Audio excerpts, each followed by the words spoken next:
हाय, आज मी तुम्हाला नाही ह्या कपची गोष्ट शेअर करणार आहे. कशा आहेत तुम्ही सगळे? मस्त मजेत ना?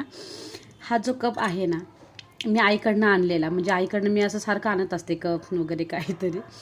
आई मला म्हणत असते, तो इथून घेऊन जातीन फोडून टाकते. आणि हा नेमकी तसंच झाला, हा कप फुटून गेला. ठीक आहे, बरेचसे कप फुटतात, पण स्टोरी ह्या कपची काय आहे ती मी तुम्हाला नक्की सांगते थोड्या वेळाने. तर हा कप फुटून गेला आणि मी काय केलं, ह्या कपला आहे ना फेविक्विकने चिटकवलं. ठीक आहे, चिटकवलं आणि बरोबर एक्झॅक्टलीमध्ये असं मी चिटकवल्यानंतर मग मी काय केलं, ह्याला 15 दिवस मी वापरलं. कप चिटकवल्यानंतर ही पडला, सॉरी, असो. हा जो भाग आहे ना, ह्याचं जो वन निशाण आपण जे म्हणतो ना, ते तसंच होतं, चिटकवल्यासारखं ते दिसत होतं एक्झॅक्टली. तरी 15 दिवस मी घरात वापरला तो. आणि नेमकी काय झालं माहिती का, आज भांड्यामध्ये टाकल्यानंतर धुवायला तो फुटून गेला.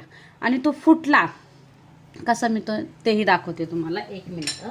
हा जो फुटला ना, तो बरोबर इथून असं फुटला, जिथून मी चिटकवलेला.